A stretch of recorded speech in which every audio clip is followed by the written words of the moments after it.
Hello dear students, welcome back to your channel nursing Gurukul. आज हम यहाँ पे एम्स पैरामेडिकल के कुछ मॉडल पेपर्स को सॉल्व करने वाले हैं।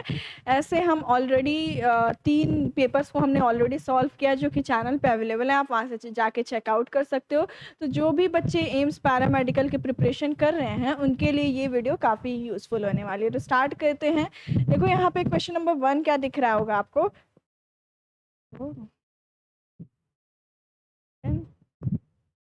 क्वेश्चन नंबर 1 यहाँ पे क्या दिख रहा है आपको कि क्वेश्चन नंबर 1 कह रहा है which of the following can form intramolecular hydrogen bonding. ठीक है, यहाँ पे आपको क्या बताना है, कौन सा यहाँ पे इंट्रामोलिकुलर एच बॉन्डिंग फॉर्म कर सकता है। पहली बात, एच बॉन्डिंग बनती कहाँ पे है, तो जब भी हमारे पास क्या हो, हाइड्रोजन के साथ FON, ठीक है, या तो फ्लोरीन हो या तो ऑक्सीजन हो या तो नाइट्रोजन हो, ये तीनों एलिमेंट्स का फॉर्मेशन होता है तो क्या बनता है, हाइड्रोजन बॉन्ड का फॉर्मेशन बनता है। जब किसी दो मॉलिक्यूल के बीच में हाइड्रोजन बॉन्ड का फॉर्मेशन हो तो उसको हम क्या कहते हैं कि वो हमारी इंटरमॉलिक्यूलर है, यानी कि दो मॉलिक्यूल्स के बीच में फॉर्म हुई है। जस्ट फॉर एग्जांपल, आपके पास HF है ना, हाइड्रोजन और फ्लोरीन का मॉलिक्यूल है HF। अब मान लो कि इसके बीच में हाइड्रोजन बॉन्ड बना HF, ठीक है। अब देखो, तो यहाँ पे जो बॉन्ड बना है, ये वाला बॉन्ड जो होता है डॉट डॉट डॉट से रिप्रेजेंट करते हैं, ये हमारा हाइड्रोजन बॉन्ड होता है। तो दो मॉलिक्यूल्स, दो HF मॉलिक्यूल्स के बीच में बना, तो यहाँ पे हम क्या बोलेंगे, ये हमारा इंटरमॉलिक्यूलर है। वही आपका क्या हो जाए, आपसे क्वेश्चन पूछा इंट्रामॉलिक्यूलर, तो जब एक ही मॉलिक्यूल्स के बीच में आपका क्या बने, हाइड्रोजन बॉन्ड बने, तो उस केस में हम क्या कहते हैं, इंट्रामॉलिक्यूलर H बॉन्डिंग कहते हैं। आपको पहले गिवन है ortho nitrophenol, para nitrophenol, m nitrophenol, phenol, ठीक है। अब ऑप्शन देखो, पहला क्या है, ऑर्थो नाइट्रोफिनॉल, स्ट्रक्चर पे जाएंगे, ठीक है, यानी कि फिनॉल है हमारे पास, फिनॉल है, और ऑर्थो पे आपका क्या अटैच है, ऑर्थो पे आपका नाइट्रो अटैच है, यानी NO2 अटैच है। अब यहाँ पे क्या है, यहाँ पे ऑर्थो पे नाइट्रो अटैच है, हमें क्या चाहिए, हाइड्रोजन, फ्लोरीन, ऑक्सीजन, नाइट्रोजन चाहिए। N है, H है, तो H और N के बीच में क्या बन जाएगा, इजीली आपका H और O के बीच में भी आपका क्या बन जाएगा, हाइड्रोजन बॉन्ड का फॉर्मेशन हो जाएगा। तो यहाँ पे क्या बना, एक ही मॉलिक्यूल के बीच में हाइड्रोजन बॉन्ड का फॉर्मेशन हुआ है, इस वजह से यहाँ पे जो बॉन्ड फॉर्मेशन हुआ वो आपका क्या हुआ, इंट्रामोलिकुलर, यानी कि ऑर्थो नाइट्रोफिनॉल आपका राइट ऑप्शन हो जाएगा। ठीक है, यहाँ पे नेक्स्ट बोला है पैरा नाइट्रोफिनॉल, तो पैरा नाइट्रोफिनॉल क्यों नहीं होगा, यहाँ पे भी तो सेम वही है, लेकिन फर्क क्या है कि नाइट्रो ग्रुप NO2 यहाँ पे है, यहाँ पे ना होके यहाँ पे इस बार, ये तो काफी डिस्टेंस आ जाता है, ये डिस्टेंस की वजह से आपका क्या होता है, आपका जो है हाइड्रोजन बॉन्डिंग नहीं बन पाती है। एटलीस्ट एक डिस्टेंस पे रहो तभी तो पॉसिबल हो पाएगा, तो यहाँ पे पैरा में भी नहीं पॉसिबल हो पाती और ना ही यहाँ मेटा पोजीशन पे पॉसिबल हो पाती है। ठीक है, तो आपका ऑप्शन नंबर A राइट हो जाएगा। आई होप सभी को क्लियर होगा। नेक्स्ट क्वेश्चन पे चलते हैं, विच of the following is most acidic. ठीक है, क्वेश्चन पूछ रहा है कौन सा आपके पास सबसे ज्यादा एसिडिक होगा, एसिडिक होगा। एसिटाइलिन, यानी कि कार्बन कार्बन में आपका क्या, ट्रिपल बॉन्ड, ये आपका क्या है, एसिटाइलिन है। इथेनॉल है यानी कि CH2OH, ठीक है। वाटर है यानी कि H2O है। फिनॉल है यानी कि, ठीक है। अब यहाँ पे क्वेश्चन आपसे पूछा है कौन सा सबसे ज्यादा एसिडिक होगा। ठीक है, एसिडिक होगा, यानी कि देखो ये एसिटाइलिन तो फॉर डेफिनेट एसिडिक है, क्योंकि H मतलब हम यहाँ क्या देखते हैं, फर्स्ट पोजीशन पे H, उसकी वजह से क्या हो जाता है, ये बहुत ज्यादा एसिडिक, sp बिहेवियर की वजह से एसिडिक हो जाता है। लेकिन इसके भी कंपैरिजन में फिनॉल को ऑब्जर्व करो, फिनॉल आपका क्या है, फिनॉल यहाँ पे OH लगा है, कॉन्जुगेशन होगा, कॉन्जुगेशन की वजह से ज्यादा एसिडिक बिहेवियर शो करेगा, तो यहाँ पे फिनॉल आपका ज्यादा एसिडिक हो जाएगा। फिनॉल, ऑप्शन नंबर D यहाँ पे क्या हो जाएगा, क्वेश्चन नंबर 2 के लिए राइट हो जाएगा। नेक्स्ट क्वेश्चन कह रहा है कि which compound will decolourise alkaline KMnO4। Alkaline KMnO4 को कौन सा कंपाउंड डीकलराइज कर देगा। हमें पता है कि एल्कलाइन KMnO4 किसको डीकलराइज करता है, एल्कलाइन KMnO4 को कौन डीकलराइज करता है, या तो आपका कोई एल्कीन हो या फिर आपका कोई एल्काइन हो। यही दोनों कंपाउंड जो है KMnO4 को क्या करते हैं, डीकलराइज करते हैं। हम अनसैचुरेशन टेस्ट में आपने किया भी होगा या फिर पढ़ा तो जरूर होगा। ठीक है, एल्कीन या फिर एल्काइन हो। यहाँ पे है इथेन, यानी कि सैचुरेशन इथेन है। तो यहाँ पे सारे कार्बन के बॉन्ड्स ऑलरेडी फुलफिल्ड हैं CH3, तो यहाँ पे कहाँ से डीकलराइजेशन होगा? KMnO4 का यूज होना चाहिए ना, तो KMnO4 यूज ही नहीं हो रहा है। नेक्स्ट है आपका इथीन, तो डबल बॉन्ड है CH2 CH2, तो इथीन के केस में क्या होगा भाई? इथीन के केस में आपका जो KMnO4 है वो यूज होगा, ऐड होगा और ये डीकलराइज होगा। जब ये यूज अप हो गया तो डीकलराइज हो जाएगा, यानी कि यहाँ पे राइट ऑप्शन क्वेश्चन नंबर 3 का क्या हो जाएगा? इथीन आपका राइट ऑप्शन हो जाएगा, option number B. Next question देखो, नेक्स्ट क्वेश्चन कह रहा है which compound will show positive Tollens test? कौन सा कंपाउंड जो है आपका टॉलरेंस टेस्ट का पॉजिटिव टॉलरेंस टेस्ट को शो करेगा? ठीक है, पॉजिटिव टॉलरेंस टेस्ट आपका कौन शो करते हैं? तो आपके जो कीटोन्स होते हैं ना, कीटोन्स होते हैं, ये आपका डेफिनेट फॉर डेफिनेट आपका क्या करेंगे? आपका क्या कहते हैं? टॉलरेंस टेस्ट दे रहे होंगे। ठीक है, अब यहाँ पे और कौन देगा आपका? देखो यहाँ पे फॉर्मल्डिहाइड है, ये आपका क्या है? एल्डिहाइड है।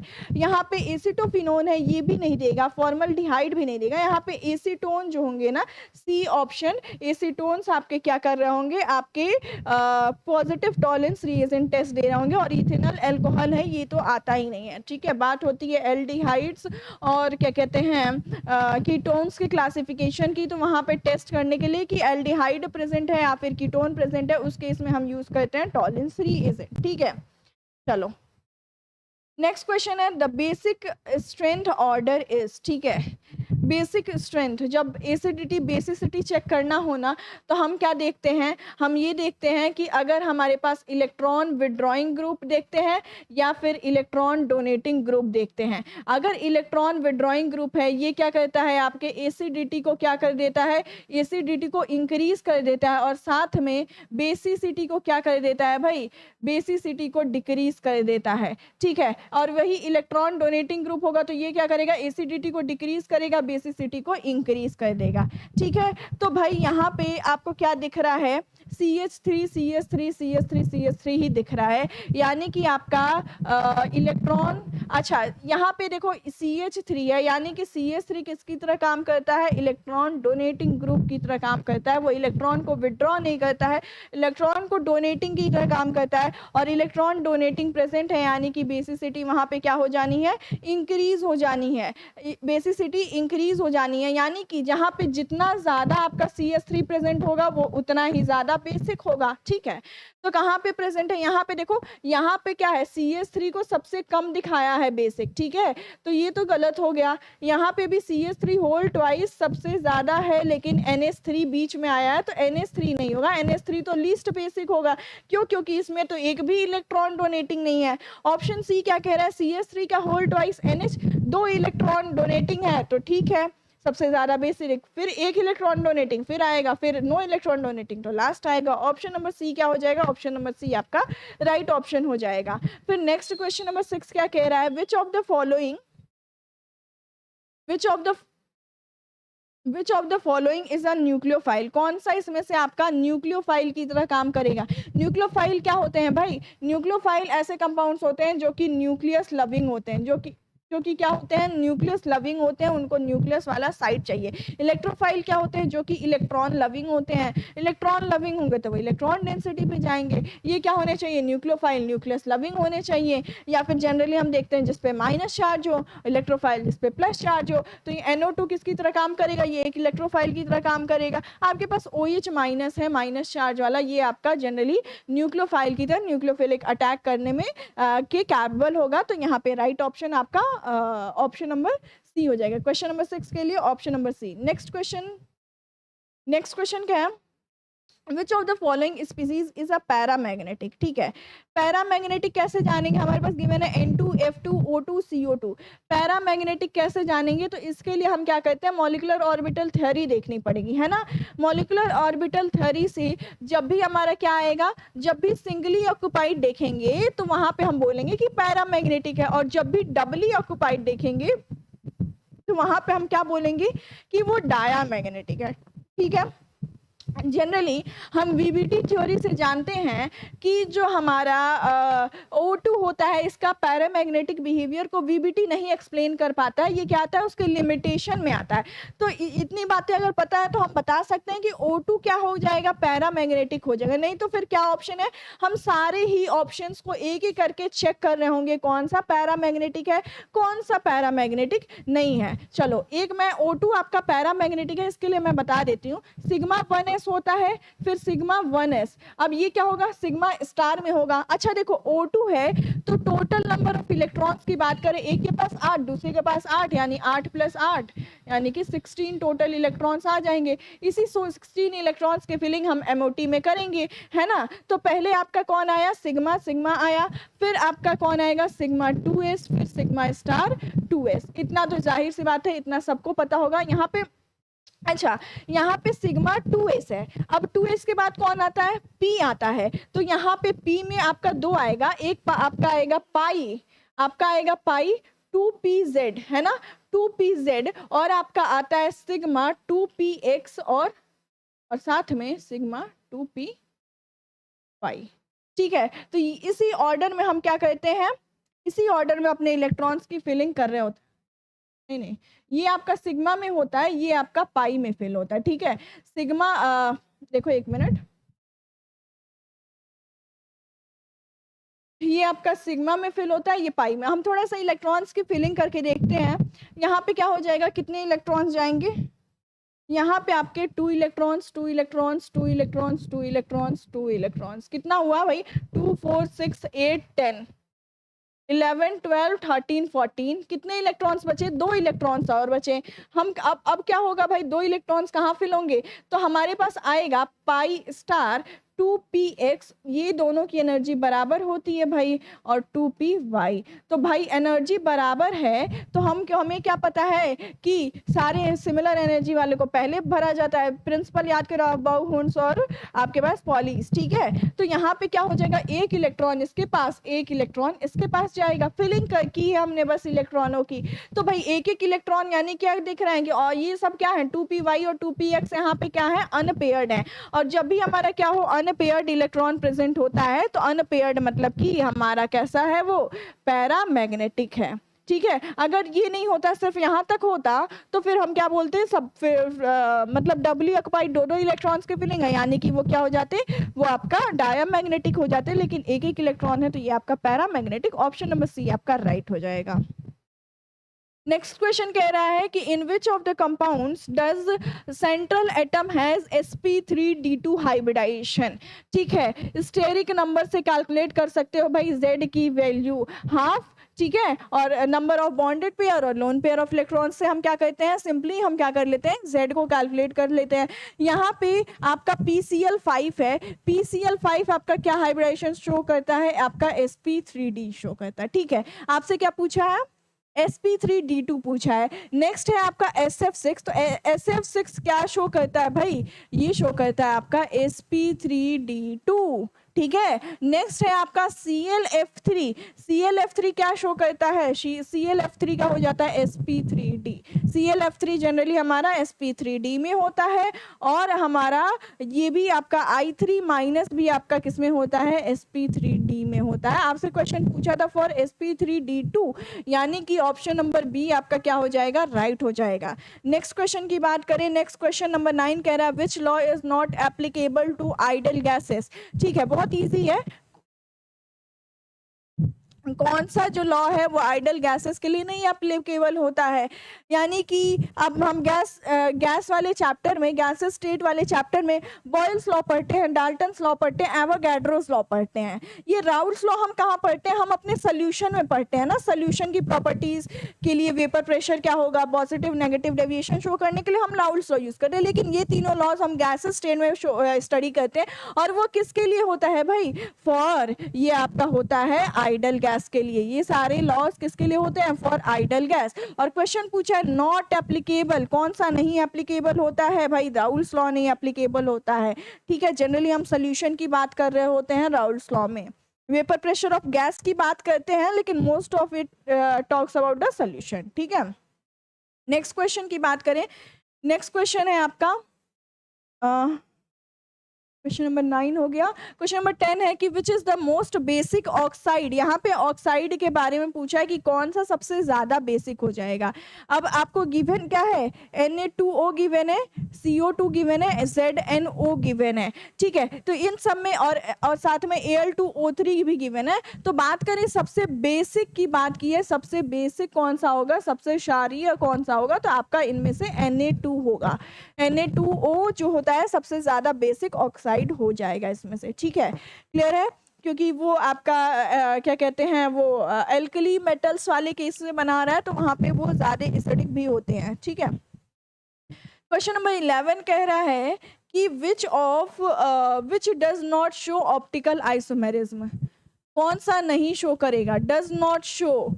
अब देखो लैक्टिक एसिड का हम क्या पढ़ते हैं, प्लस माइनस फॉर्म पढ़ते हैं, है ना। स्टीरियो आइसोमर्स में प्लस डी फॉर्म और एल फॉर्म लैक्टिक एसिड का पढ़ रहे होते हैं, है ना। अच्छा लैक्टिक एसिड क्या हो जाएगा हमारा, COOH, ठीक है, OH CH3 और H हमारा क्या हो जाता है, ये हमारा फॉर्म करता है लैक्टिक एसिड। OH की पोजीशन चेंज करते हैं और वहां पे ये क्या फॉर्म करता है, अपना D और L फॉर्म करता है, यानी कि ये हमारा क्या शो करता है, ऑप्टिकल आइसोमेरिज्म को शो करता है। एलानाइन भी आपका क्या करता है, आपके ऑप्टिकल आइसोमेरिज्म को शो करेगा। NH2 CH3 ये क्या हो जाता है आपका CH3, एक सेकेंड, ये हो जाता है आपका CH3। अच्छा यहाँ से क्या जुड़ा रहेगा आपका, ये आपका वेज है NH2। अब इसी की वजह से, मेनली इसी की वजह से क्या होता है, आपको देखने को मिलता है आपका क्या कहते हैं, इसकी प्रॉपर्टीज जो कि हैं डबल बॉन्ड, इसकी प्रॉपर्टीज जो कि किसके वजह से अराइज होती हैं, ऑप्टिकल आइसोमेरिज्म को शो करती हैं।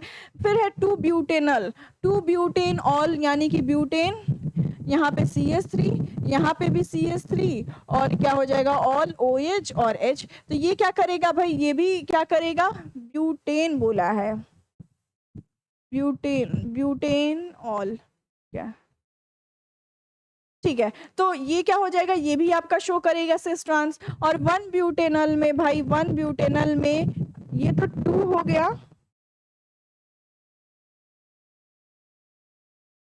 ये आपका क्या हो जाएगा, ये आपका 1-ब्यूटेनल हो जाएगा, क्योंकि सेकंड कार्बन, अच्छा ठीक है, ये आपका क्या है 2-ब्यूटेनल है, ये भी आपका सिस ट्रांस शो करेगा। लेकिन आपके पास इस CH3 के पास OH अटैच हो और यहाँ पे क्या हो H हो, तो फिर ये नहीं शो कर पाएगा, ठीक है। कौन नहीं शो कर पाएगा, आपका ऑप्शन नंबर डी यहाँ पे राइट हो जाएगा। 1-ब्यूटेनल जो है ये आपका ऑप्टिकल आइसोमेरिज्म नहीं शो करेगा, ठीक है।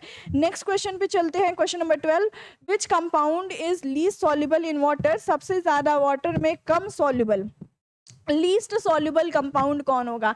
सबसे पहला ऑप्शन है NaCl। हम जनरली देखते हैं कि NaCl क्या हो जाता है, जनरली डिसॉल्व हो जाता है वाटर में। फिर है AgCl। अच्छा इन दोनों को कंपेयर करो तो AgCl की सॉल्युबिलिटी क्या होती है भाई, कम होती है, और KNO3 की भी सॉल्युबिलिटी AgCl से ज्यादा होती है, NH4Cl की भी सॉल्युबिलिटी इससे ज्यादा होती है।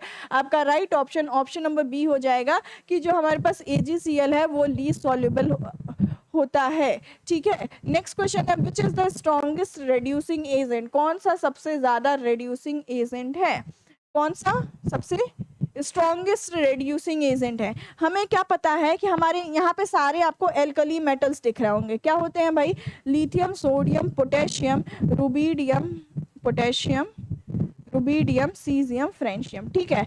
तो हमने पूछ रहा है स्ट्रॉन्गेस्ट रेड्यूसिंग एजेंट। जैसे जैसे नीचे जाते हैं रेड्यूसिंग एजेंट की प्रॉपर्टी इंक्रीज हो जाती है, यानी कि ऑप्शन नंबर डी सीजियम जो होगा वो सबसे ज्यादा बेटर रेड्यूसिंग एजेंट की तरह काम करेगा।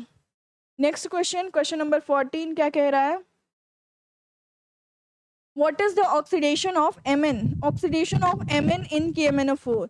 Mn का ऑक्सीडेशन स्टेट निकाल दो भाई KMnO4 में।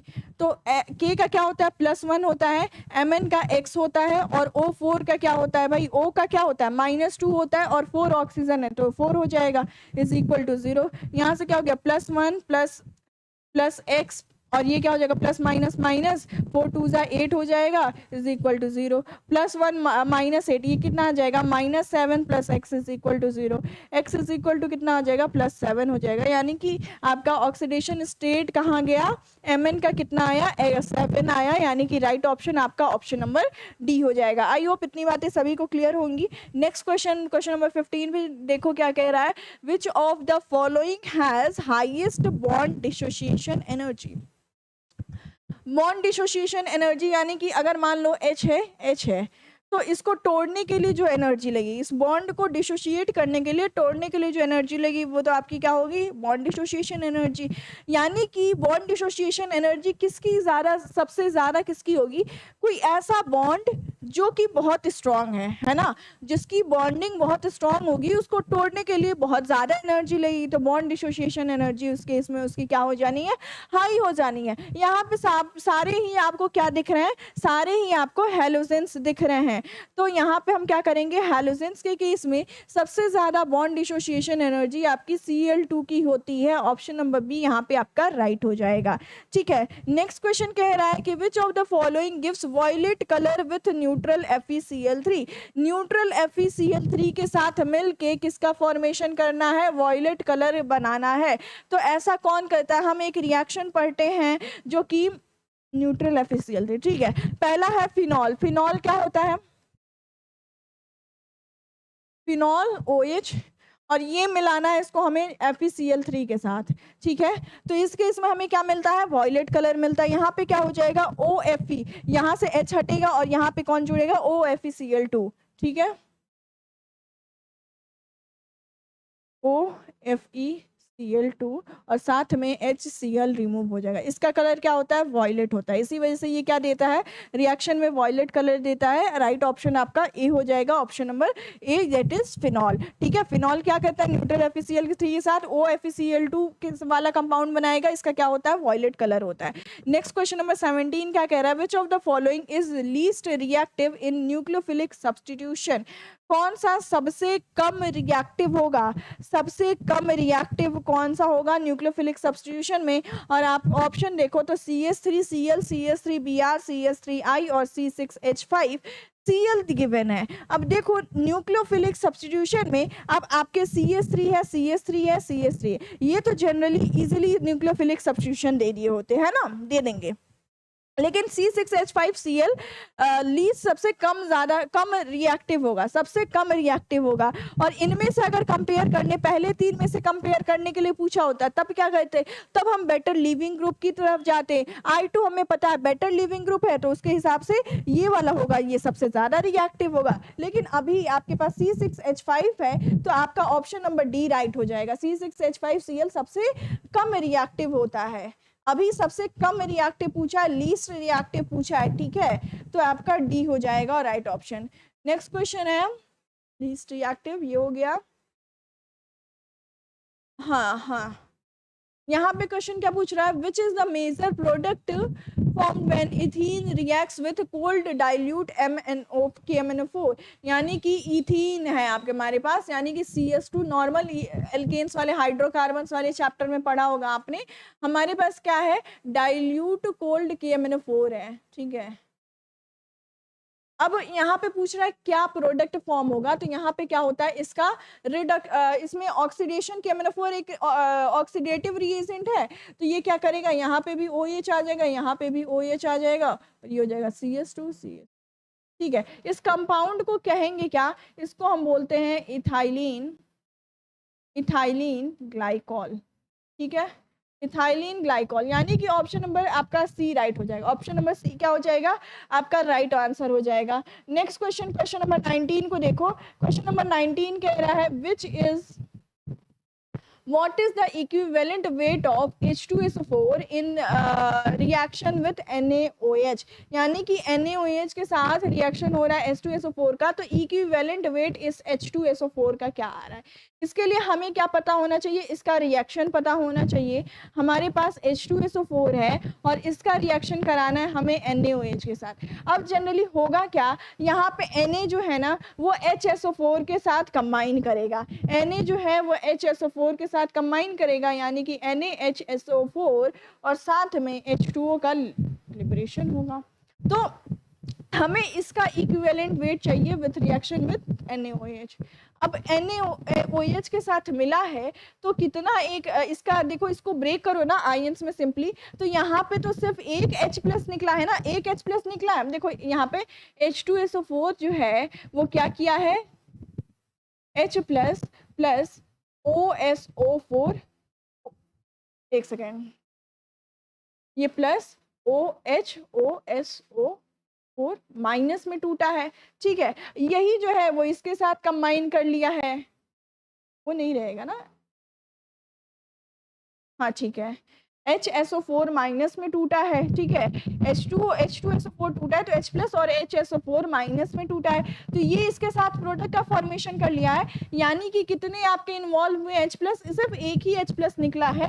तो H और इक्विवेलेंट वेट पूछा है आपसे, तो इक्विवेलेंट वेट क्या होता है भाई, molecular mass upon n factor होता है, n वही जितने डिसोशिएट हुए हैं, तो यहाँ पे n फैक्टर हो जाएगा। n फैक्टर यहाँ पे कितना आया है, तो मॉलिक्यूलर मास H2SO4 का देख लो, यहाँ पे कितना हो जाएगा, H का 2 और सल्फर H2SO4, सल्फर का 16, तो ये 32 हो जाएगा, O का हो जाएगा आपके पास 64 हो जाएगा, यानी कि ये 98 आ जाएगा, ठीक है,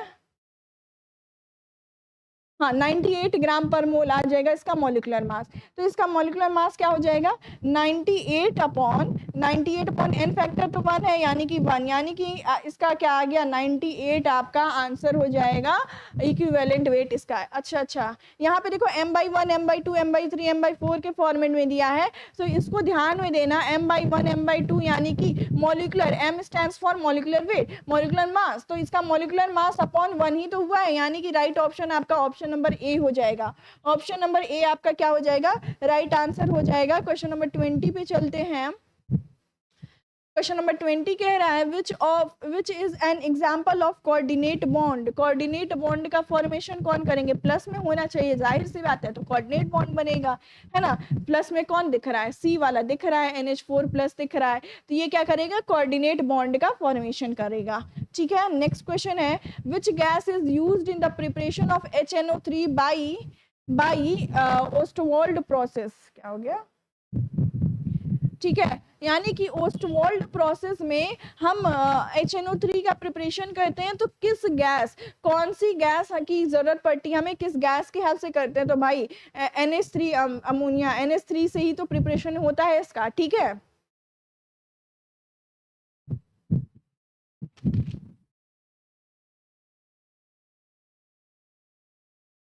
तो इसका राइट ऑप्शन आपका ऑप्शन नंबर डी हो जाएगा। आई होप सभी को क्लियर है। नेक्स्ट क्वेश्चन, क्वेश्चन नंबर 22 की बात करें तो which of the following has highest ionisation energy. Highest, सबसे ज्यादा आयनाइजेशन एनर्जी किसकी होगी, इसका मतलब है कि जो कौन सा सबसे मतलब हाईएस्ट आयनाइजेशन एनर्जी, यानी कि आयंस में कन्वर्ट होना। आयनाइजेशन एनर्जी का क्या मतलब होता है, आयंस में कन्वर्ट होना। अब यहाँ पे पूछा है किसका, कौन सा आयन में, जैसे मान लो Li है, लिथियम है आपके हमारे पास, इसको कन्वर्ट कराना है Li प्लस में, तो एक इलेक्ट्रॉन लूज करेगा, तो इसको इसमें कन्वर्ट कराने के लिए किसमें सबसे ज्यादा एनर्जी लगेगी। अब जनरली देखो यहाँ पे हमारे पास क्या है, Li है पहला ऑप्शन, तो यहाँ पे Li जनरली क्या होगा, Li जो है उसके पास कितने इलेक्ट्रॉन्स होते हैं, 3 इलेक्ट्रॉन्स होते हैं, 1s2 2s1। अब ये क्या है, इसके पास एक ही इलेक्ट्रॉन्स है, तो ये क्या करेगा, बहुत ही इजीली फॉर्म कर लेगा, क्या बहुत इजीली अपने आयन में कन्वर्ट हो जाएगा। क्यों, क्योंकि 1s2 में कन्वर्ट हो रहा है तो ज्यादा स्टेबल होगा, तो भाई इसकी आयनाइजेशन एनर्जी कम होगी। नेक्स्ट बात करें बेरिलियम की। बेरिलियम आपका इसका एटॉमिक नंबर 4 होता है, तो ये आपका 1s2 2s2। अब थोड़ा सा ये क्या है, स्टेबल है ना, ये आपका स्टेबल है स्टेबल है, फुलफिल्ड है, तो ये थोड़ा सा मतलब अपने आयंस में कन्वर्ट होने में इसमें ज्यादा एनर्जी लगी। यहाँ पे तो ये स्टेबल हो रहा था लूज करके, तो लूज कर दिया, लेकिन वो तो ऑलरेडी स्टेबल है, फुलफिल्ड है, वो क्यों चाहेगा खुद का खत्म करना। फिर देखो बोरॉन है, बोरॉन का 5 होता है, तो 1s2 2s2 2p1।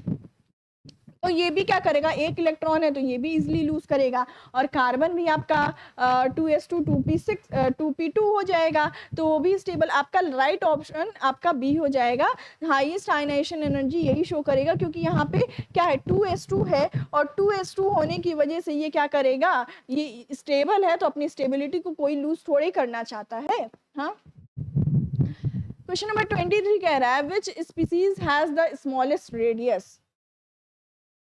रेडियस की बात करें, सबसे कम रेडियस कब होगा, यहाँ पे आपको आयंस गिवन है, कैटायंस गिवन है। मैं आपको सारा कॉन्सेप्ट समझा देती हूँ, जो भी लगाओगे आप। ऊपर से नीचे गए तो आपकी atomic radius, number of shells बढ़े, जिसकी वजह से हमारी एटॉमिक रेडियस क्या हो गई, एटॉमिक रेडियस आपकी बढ़ गई। ठीक है, लेफ्ट टू राइट गए तो न्यूक्लियर नंबर ऑफ शेल तो सेम है, लेकिन न्यूक्लियर चार्ज बढ़ रहा है, क्योंकि नंबर ऑफ इलेक्ट्रॉन्स बढ़ रहे हैं, तो आपकी एटॉमिक रेडियस जो होती है वो क्या हो जाती है, एटॉमिक रेडियस घट जाती है। ठीक है, एटॉमिक रेडियस आपकी घट जाती है। पूछा है कौन सा स्मॉलेस्ट रेडियस होगा, और आपको आयंस और कैटायंस गिवन है। अब आयंस की बात करें, सबसे पहले कैटायंस की बात करें तो कैटायंस में क्या होता है भाई, एक्स्ट्रा चार्ज आता है। और एनायंस कब बनते हैं, एनायंस जब कोई लूज कर देता है ना, जब कोई लूज कर देता है तो एनायंस बनते हैं, और जब कोई फॉर्म करता है तो कैटायंस बनते हैं। जैसे मान लो लिथियम है, तो लिथियम के पास दो पहले वाले में और एक, तो ये जब आयन बनाया होगा यानी लिथियम कैटायन बनाएगा, तो इस इलेक्ट्रॉन को रिमूव हो जाएगा, यानी कि पहले के कंपैरिजन में इसकी साइज क्या हो गई, इसकी एटॉमिक रेडियाई तो कम हो गई, यानी कि कैटायंस में क्या हो जाता है, रेडियाई कम हो जाता है, एनायंस में ज्यादा आते हैं, बढ़ जाती है। ठीक है, तो यहाँ पे आप कंपेयर करो O2 Na और Mg। ठीक है, इसमें से पूछा है सबसे स्मॉलेस्ट रेडियस किसकी हो जानी है, तो भाई यहाँ पे इन तीनों को देखो, और Mg2+, आपका Mg2+ की जो है सबसे स्मॉलेस्ट रेडियस हो जाएगी, क्योंकि ये कैटायन है, और मैंने बोला कैटायंस का रेडियस डिक्रीज कर जाता है, और यहाँ पे क्या है भाई 2+ है, 2 इलेक्ट्रॉन्स ऑलरेडी दे चुके हैं इसने, तो इसका सबसे स्मॉलेस्ट रेडियस होगा। ठीक है, 24 नंबर पे आते हैं। 24 कह रहा है which form of sulphur is thermodynamically most stable, monoclinic, rhombic, plastic, amorphous. तो प्लास्टिक फॉर्म होता है, ये ज्यादा स्टेबल होता है, प्लास्टिक फॉर्म। ठीक है, प्लास्टिक फॉर्म ज्यादा स्टेबल होता है। Next question, what is the angle between 2 hydrogen bonds in water molecules, यानी कि जो H होते हैं ना, 2 H होते हैं आपके, यहाँ पे 2 लोन पेयर, तो इसके बीच में जो आपका क्या होता है बॉन्ड एंगल क्या होता है, यही आपसे पूछा, तो ये आपका कितना होता है 104.5 डिग्री, 104.5 डिग्री बॉन्ड एंगल हो जाता है आपके 2 H एटम्स के बीच में। ठीक है, नेक्स्ट क्वेश्चन कह रहा है which of the following metal is extracted bye electrolysis, isolation का क्वेश्चन है। तो इलेक्ट्रोलिसिस प्रोसेस से कौन सा मेटल, सबको पता है सोडियम का हम क्या करते हैं, इलेक्ट्रोलिसिस करते हैं। ठीक है, सोडियम कहाँ है, सी ऑप्शन। बेसिकली आपका सोडियम हम जनरली प्रिपेयर कर लेते हैं by the process of electrolysis. ठीक है, इलेक्ट्रोलिसिस। नेक्स्ट क्वेश्चन नंबर 27 क्या कह रहा है हमारे पास, क्वेश्चन नंबर 27 देखो, which organic compound gives yellow PPT with I2NaOH and has a methyl ketone group. ठीक है, अब देखो ये क्या है भाई, यानी कि आइडोफॉर्म टेस्ट है ना, आइडोफॉर्म टेस्ट कौन देंगे, यानी कि आपके पास क्या होना चाहिए, आपके पास मिथाइल कीटोन ग्रुप, आपके पास मिथाइल कीटोन ग्रुप प्रेजेंट होना ही होना चाहिए, या तो एसिटल्डिहाइड या तो मिथाइल कीटोन ग्रुप प्रेजेंट होना चाहिए। तो यहाँ पे आपको एनालाइज करना है कि कौन सा ये रिएक्शन, ऑर्गेनिक कंपाउंड कौन सा ये रिएक्शन येलो पीपीटी के साथ दे रहा होगा। ठीक है, तो यहाँ पे आपका पॉजिटिव आइडोफॉर्म टेस्ट देना चाहिए। तो आपके पास इथेनॉल है, हम क्या जानते हैं कि आइडोफॉर्म टेस्ट देने के लिए कीटोन ग्रुप और आपके पास मिथाइल कीटोन ग्रुप प्रेजेंट होना चाहिए। तो आपके पास प्रोपेनोन है, इसमें आपका मिथाइल कीटोन भी दिख रहा है, और I2 test positive iodoform test ये देता है। ऑप्शन नंबर बी यहाँ पे क्या हो जाएगा, राइट हो जाएगा। इथेनोइक एसिड भी नहीं देगा और प्रोपेनल भी नहीं देगा, क्योंकि यहाँ पे आपका क्या है, ये जो मिथाइल कीटोन है वो एब्सेंट दिख रहा है, मिथाइल कीटोन यहाँ पे एब्सेंट हो जाएगा। क्वेश्चन नंबर 28 क्या कह रहा है आपसे, which organic compound C3H6O give positive iodoform test and reduces Tollens reagent. What is the compound? ठीक है, आपको क्या बताना है कि आपका जो भी है वो पॉजिटिव आइडोफॉर्म टेस्ट भी देना चाहिए और टॉलेंस रिएजेंट भी। तो पॉजिटिव आइडोफॉर्म टेस्ट के लिए अभी हमने देखा कि मिथाइल कीटोन ग्रुप प्रेजेंट होना ही होना चाहिए। और एक और बात की है आपके पास टॉलेंस रिएजेंट की। तो टॉलेंस रिएजेंट आपका देखो यहाँ पे पहला ऑप्शन आपके पास है प्रोपेनोन। तो ये तो आपका क्या देगा, ये आपका आइडोफॉर्म I2 वाला आइडोफॉर्म टेस्ट देगा पॉजिटिव, लेकिन ये आपका क्या कहते हैं टॉलेंस रिएजेंट टेस्ट नहीं देगा।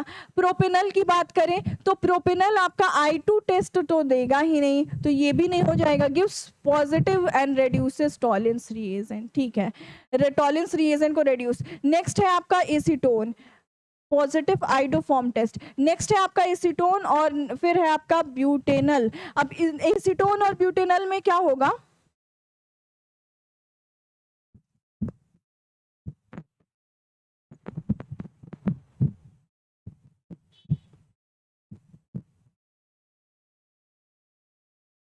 ठीक है। तो यहाँ पे आपका एसीटोन और ब्यूटेनल में क्या होना है, ये दोनों तो हमने देखा एक I2 दे रहा है और एक नहीं दे रहा है।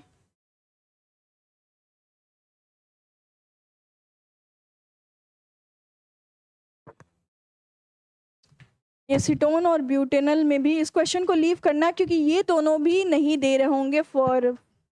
ठीक है,